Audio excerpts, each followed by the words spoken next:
Olá, professora Valdiana Gomes, produção textual, vamos iniciar mais uma videoaula, tá certo? E como de costume, vamos para a nossa acolhida. Essa semana eu trago mais uma oração para nós, tá certo? Para ampliarmos, né, essa nossa proximidade com Deus.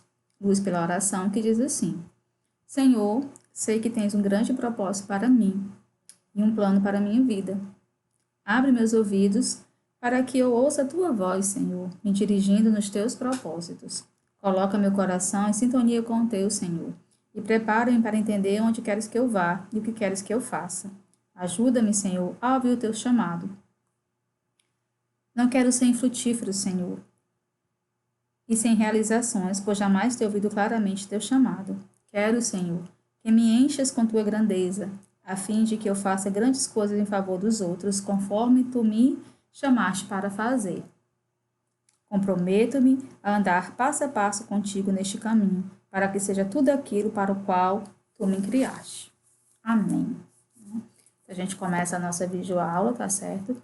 Com esta oração. E agora sim, vamos para a indicação da nossa agenda. Nosso acolhimento, uma conversa informal, a correção de atividades, que é da página 122 a 125.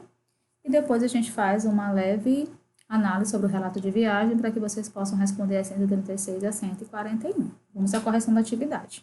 Lembrando a vocês que na aula passada, né, ampliando a linguagem, recursos argumentativos, nós resolvemos a primeira, né, o item A e o B. Então, hoje nós começamos a partir da 123, tá bom? Leia o trecho de uma reportagem intitulada Como Você Virou Você, que aborda a formação da nossa consciência.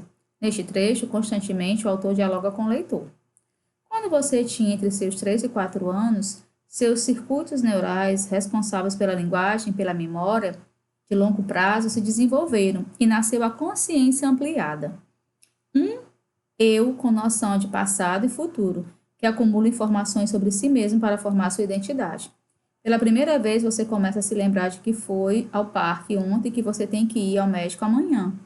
E ainda que você gosta de ir ao parque, nem tanto assim de ir ao médico, transformando isso em traços de sua jovem personalidade. O responsável por esse upgrade, né, que tornou possível você pensar sobre os seus pensamentos, é hoje a celebridade mais quente do mundinho neurocientífico, o neurônio espelho. Rodrigo Rezende, São Paulo, Abril, 368, página 21, novembro de 2016. Que palavras e expressões empregadas evidenciam esse diálogo? Pronome de tratamento você, o pronome possessivo seus e os verbos na terceira pessoa do singular. De que forma esse diálogo se relaciona com a argumentação empregada no texto? O diálogo apresenta ao leitor uma exemplificação de modo a aproximá-lo do que está sendo explicado. Bom? Além da exemplificação, há outro recurso muito utilizado em textos argumentativos. Leia o trecho a seguir.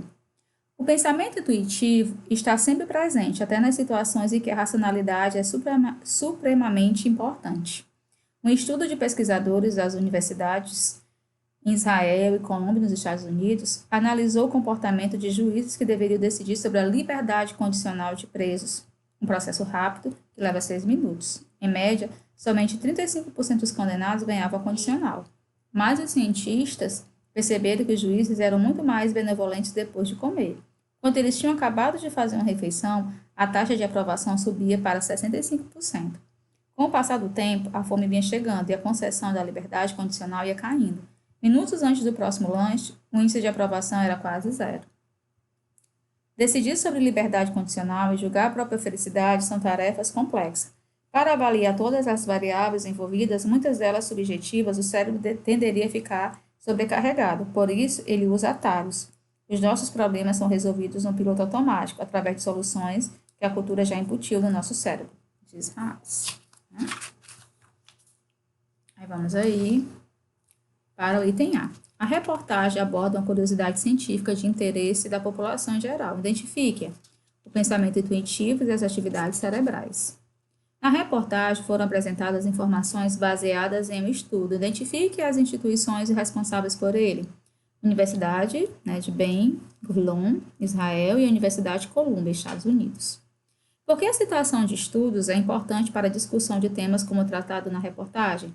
Ao citar um estudo feito por especialistas no assunto, o autor dá credibilidade às informações veiculadas no texto, porque mostra que ocorreu uma pesquisa e não é, portanto, uma informação sem embasamento.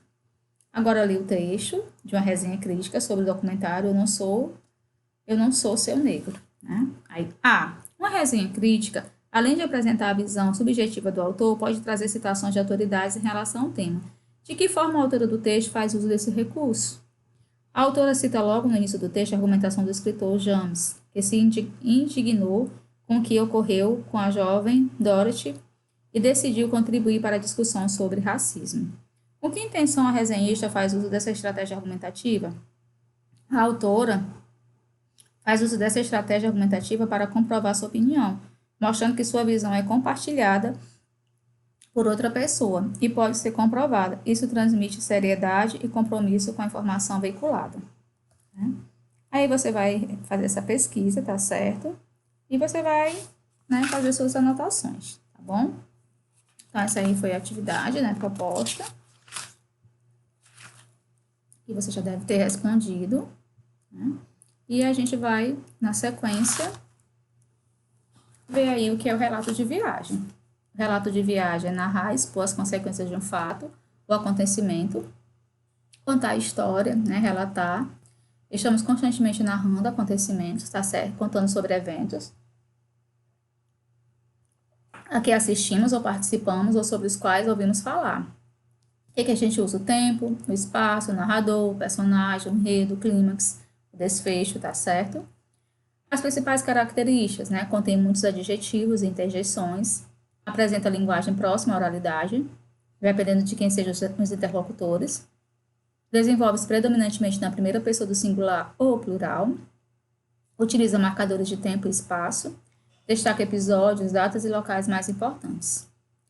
A característica de um relato de viagem, pessoal. Uma narrativa de viagem pode ser construída com objetivos diversos, desde um relato a um amigo até um registro de uma pesquisa científica. Para qualquer um deles é necessário ressaltar os acontecimentos, lugares e datas mais importantes e ainda revelar dados que destaquem a verossimilhança dos fatos. A viagem é uma prática essencial à natureza humana. É por meio dela que somos capazes de refletir sobre as diferenças, conhecendo novos mundos e culturas e reconhecendo o nosso próprio lar. A viagem também nos faz ressignificar nosso cotidiano. Talvez por conta de toda essa simbologia, a viagem tornou-se matéria de um gênero literário, a narrativa de viagem. Cada viagem ela é única, e além de simplesmente vivê-la, o homem sentiu a necessidade de compartilhá-la e, claro, imortalizá-la em palavras. Aí você vai ter todo esse cuidado, tá certo? De ler, né, de entender esse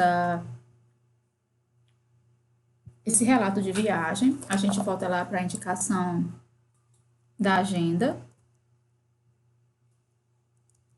que é da página 136 a 136 a 141. Vamos lá, né? Antes, claro, você vai fazer a leitura, né, que eu gostaria de fazer com vocês, que está lá na 132, que diz relato de viagem. Tá certo? Então, pega esse livro para você acompanhar comigo. Você vai ler neste capítulo um relato de viagem escrito por Che Guevara. Antes, saiba quem foi ele. Olha aí, Che Guevara, 1928-1967. Está localizado no seu livro de produção textual na página 132. Nascido em Rosário, Argentina, Ernesto Che Guevara de La Serna formou-se em medicina e atuou como repórter fotográfico antes de se tornar o líder revolucionário. Né? Então, você já deve ter escutado, ouvido falar em algum filme. Suas viagens pela América Latina fizeram ver essa região como uma unidade política, econômica e cultural. As injustiças sociais sofridas por grande parte da população, como os camponeses, mineiros e indígenas, o levaram a combater os donos do poder, como Fidel Castro, um dos responsáveis pela Revolução Cubana, em 1959, certo? Cujo governo resiste até hoje. Em 1967, em luta na Bolívia, Che foi capturado e executado pelo exército local. Uma fotografia sua em traje de guerrilha é uma das imagens mais reproduzidas no mundo, ícone do rebelde sonhador, com quem muitos jovens se identificam. Considerado uma das personalidades mais importantes do século XX, as opiniões a seu respeito divergem, Marte pela luta por uma sociedade mais justa, a líder violento, né, para eliminar opositores. Em 1951, né, de moto pela América do Sul. Aos 23 anos de idade, quando cursava a faculdade de medicina, Ernesto Che Guevara fez uma viagem com tanto peculiar de moto com o amigo Alberto Granado. Foram de Buenos Aires, na Argentina, a Caracas, na Venezuela. Essa experiência inspirou o próprio Che a relatá-la no livro, De Moto pela América do Sul. Em 2004, o filme Diário de Motocicleta, dirigido pelo brasileiro Walter Salles, adaptou esta obra. Né? Então, você está vendo aí, além de já ter entendido, né, essas características que foram apresentadas anteriormente, você vai ler o conversando, vai anotar, né, esses 2 pontos, vai ler aí a página 133, 134, 135, 136, para poder começar a responder na 136, que vai até a 141, certo? A próxima videoaula a gente começa com a correção da 136. Espero que vocês tenham gostado. Até a nossa próxima videoaula. Um abraço carinhoso.